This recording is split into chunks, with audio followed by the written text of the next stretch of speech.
श्री स्वयंनमस्तुभ्यम। हर हर महादेव। वीरगंज नेपाल में पंडित प्रदीप जी मिश्रा जी द्वारा बाँची जा रही श्री डोलेश्वर महादेव शिवमापण कथा आज पहले दिन की पूरी हो चुकी है। यह कथा 17 मई से 23 मई तक दोपहर 2 बजे से 5 बजे तक चलेगी।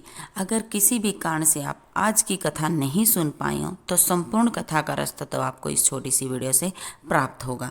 बढ़ते हैं आज की कथा की पहली जानकारी की तरफ।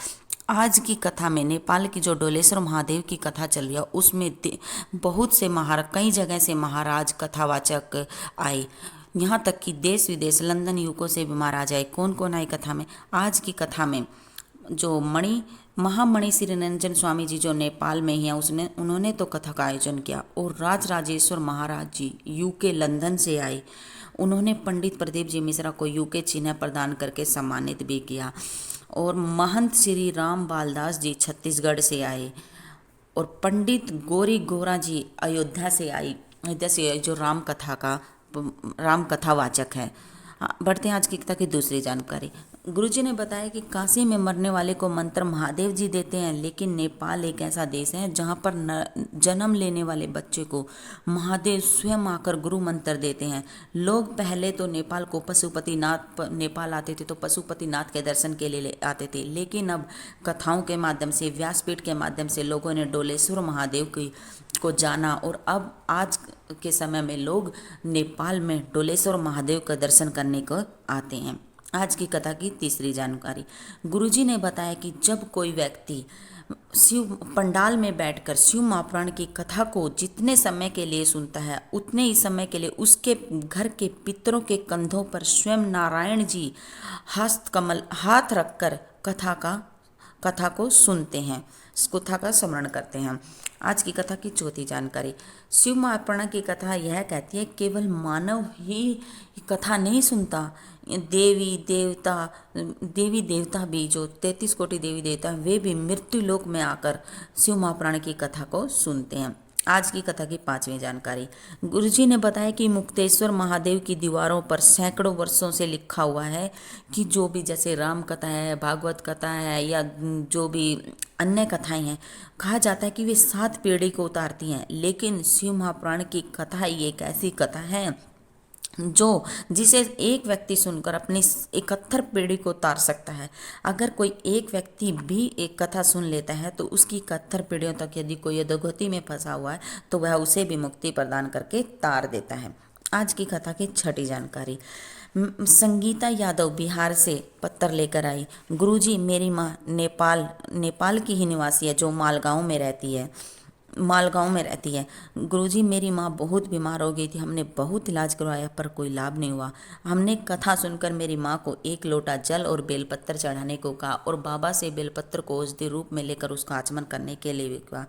गुरुदेव, यहाँ नेपाल में रुद्राक्ष भी बहुत मिलते हैं और प्राप्त भी आसानी से हो जाता है, लेकिन फिर भी हम 26 अप्रैल 2022 को सीहोर गए, वहाँ से रुद्राक्ष लेकर आए। फिर मेरी माँ ने रुद्राक्ष को गलाकर शिव पर चढ़ाकर उसका आचमन करना शुरू किया। बाबा की कृपा से मेरी माँ आज बिल्कुल स्वस्थ है। मैं बाबा को नमन करने आई हूँ। आज की कथा की 7वीं जानकारी। पशुपतिनाथ का क्या मतलब होता है?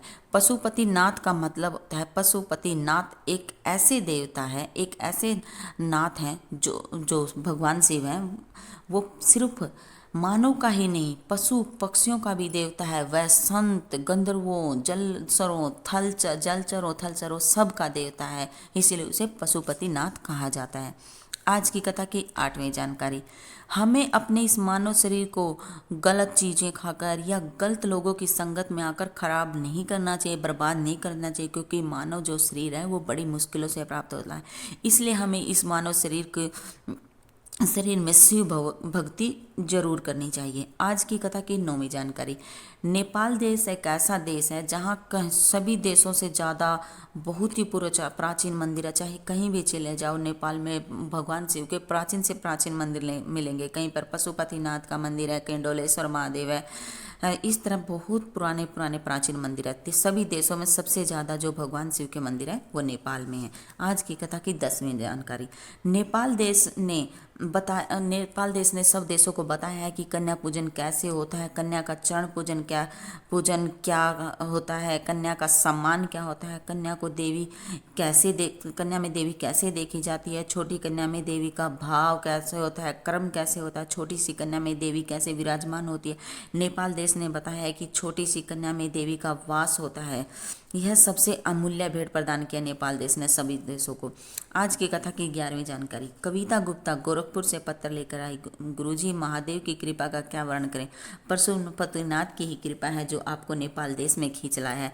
गुरुजी, मेरा बेटा लंबे समय से नौकरी के लिए प्रयास कर रहा था लेकिन जॉब नहीं लग रही थी। गुरुजी, मैंने टीवी के सामने बैठकर कथा सुनी और बाबा से प्रार्थना की, बाबा कृपा करना मेरे बेटे की जॉब लग जाए। और मेरे बाबा की कृपा से मेरे बेटे की रेलवे के ग्रुप डी में नौकरी लग गई है। मैं कथा सुनने और बाबा को नमन करने के लिए पंडाल में आई हूँ।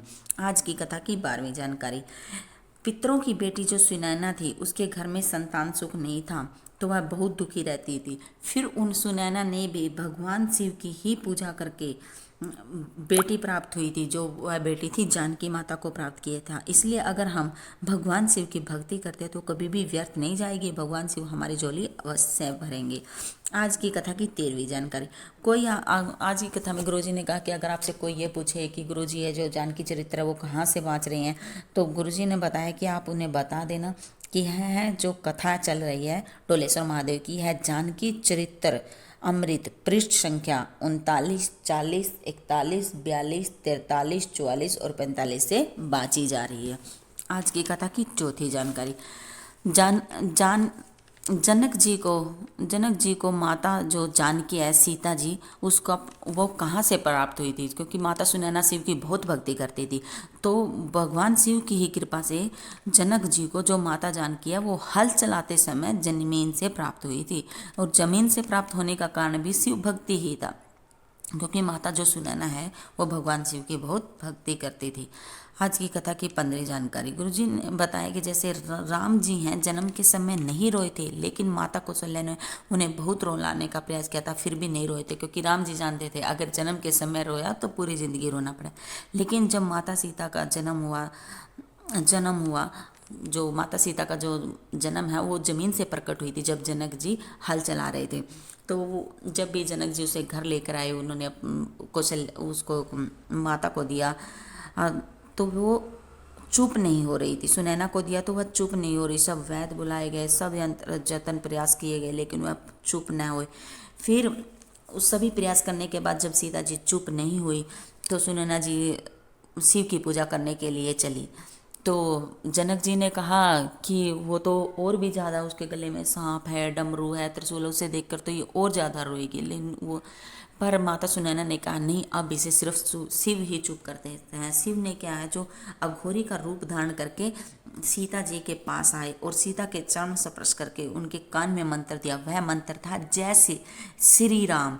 तो वह सुनते ही जो सीता माता है वो रोना बंद कर दिया और चुप हो गई। फिर जनक जी ने जब महादेव को वो दक्षिणा देना चाहा था, उसने दक्षिणा के रूप में दक्षिणा लेने से मना कर दिया। तो फिर महादेव ने कहा कि नेपाल के जनकपुरी में आकर अब के बाद जो भी बच्चा जन्म लेगा, हम उसके कान में जो महादेव है गुरु मंत्र देगा। आज की कथा की 16वीं जानकारी। मीरा ने भगवान कृष्ण को जिस तरह से भक्ति से और भजन से कृष्ण को प्राप्त कर लिया था, उसकी भक्ति की वजह से जो विष है वो भी अमृत बन गया था। जो मीरा जी को शेर के सामने खड़ा किया गया तो वह भी उसे देखकर चला गया। बहुत प्रयास किए गए, उसे जल बावड़ी को पता नहीं क्या क्या प्रयास किए, लेकिन कोई भी प्रयास सफल नहीं हुआ। मीरा की लगन सावरे में ही लगी रही। उसी प्रकार हमें भी भगवान शिव को दिल से अपनाना चाहिए तो वह हमें अवश्य ही मिल जाएगा। यह थी आज की कथा की संपूर्ण जानकारी। कैसी लगी जरूर बताना। हर हर महादेव। श्री शिवाय नमस्तुभ्यम।